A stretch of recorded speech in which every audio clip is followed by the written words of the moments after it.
Boa noite, pessoal. Estamos de volta. Bloco 5, desenvolvimento da identidade sexual.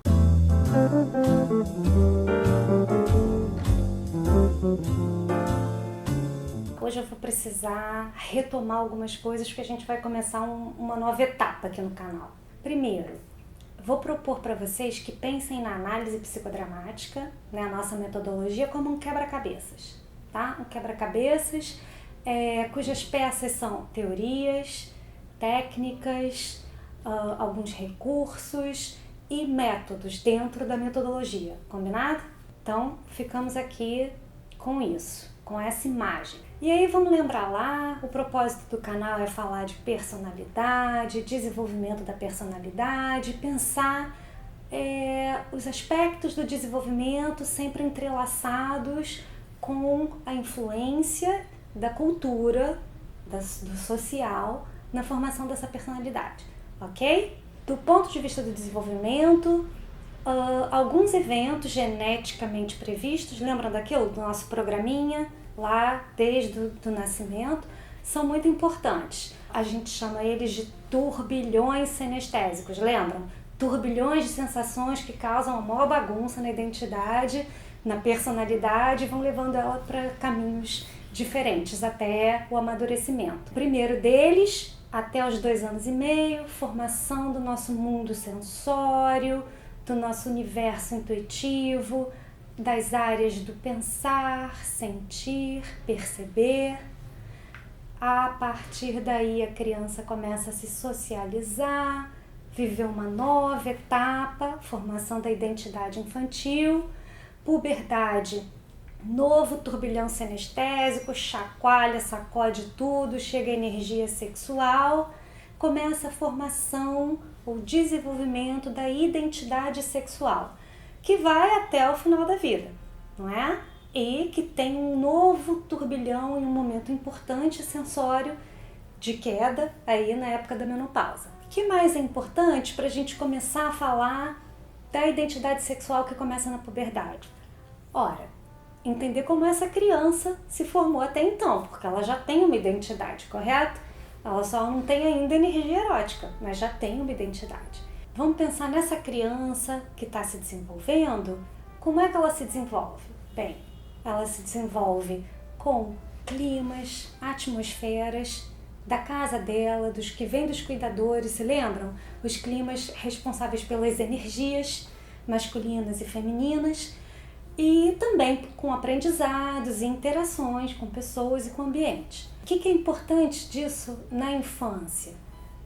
Esses climas ou atmosferas não são ditos, não são ensinados, eles são passados, não é? Então a gente pode pensar em climas de uma casa em que todo mundo briga, em que é tudo muito proibido, ou em que os pais são excessivamente preocupados, não confiam muito nos filhos. Então tudo isso são climas ou são energias. Vamos lembrar, as energias que a gente metaforicamente associa ao feminino tem a ver com o receber, não é aquele primeiro impulso que existe na gente desde que a gente nasce de receber o peito.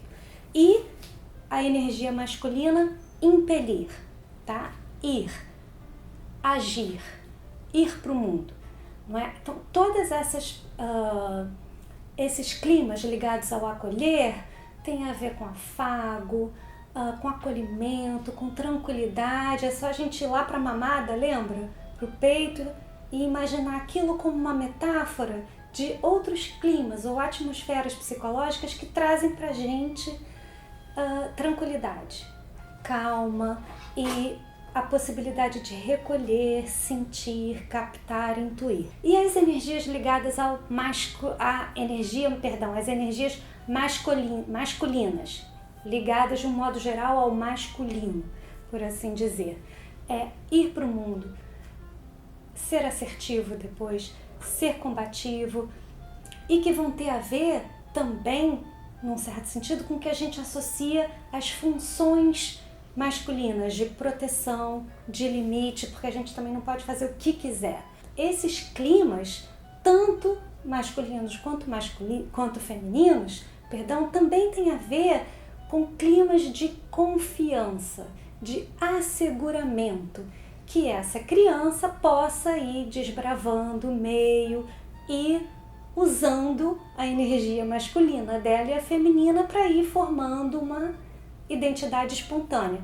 Fechado até aqui? Uma criança que tem essas duas energias em dia é uma criança que vai explorar o mundo de forma criativa e espontânea.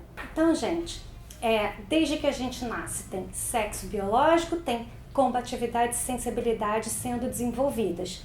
Formação de um universo intuitivo, desenvolveu a criança. Quando a gente vai pensar numa identidade sexual, a gente tem personalidade, vai ter traços ou características psicológicas que a gente introjetou, não é tanto de papéis que são associados à figura masculina, quanto papéis que são associados à figura feminina. Vai ter identidade de gênero, vai ter uma orientação sexual, vai ter preferências e escolhas pessoais que não tem nada a ver com o clima nem com nada que você aprendeu dos seus cuidadores, vão ser genuínas, suas, próprias. Tudo isso junto, não é? E obviamente em interação com o meio o tempo inteiro, de climas também que a gente vai acolhendo e de aprendizados e de interações, tudo isso junto e misturado forma uma identidade sexual. Identidade já é um mosaico. Identidade sexual é um pequeno mosaico dentro do grande mosaico que é a identidade. Então, segura isso aí. Vamos ver um outro aspecto da formação da nossa personalidade e identidade importante? A gente chama eles lá na escola de conceito de identidade. Por que conceito de identidade e não identidade? Não é? A gente fala uma identidade, tá confundindo, tá complicando tudo. Não, é importante essa distinção, porque a gente está querendo aqui agora didaticamente apresentar a complexidade de aspectos que formam uma identidade, né? Dentro dessa identidade tem a identidade sexual, tem o nosso conceito de identidade, vamos pensar nele como conjunto de valores, conceitos, percepções que a gente tem no mundo e que a gente tem sobre nós mesmos. Então vamos pensar neles como um conceito que a gente tem sobre nós mesmos. Porque o que a gente realmente é também tem uma parte que a gente não sabe, ou que a gente não entra em contato. Por isso que é importante distinguir. Esse conceito de identidade, lembram dele? Também é conhecido como ego, a nossa parte saudável. Que ninguém vive angustiado e entrando em contato com coisas inconscientes. A gente vive e forma uma identidade em um certo esteio de como a gente sente e como a gente se percebe no mundo melhor.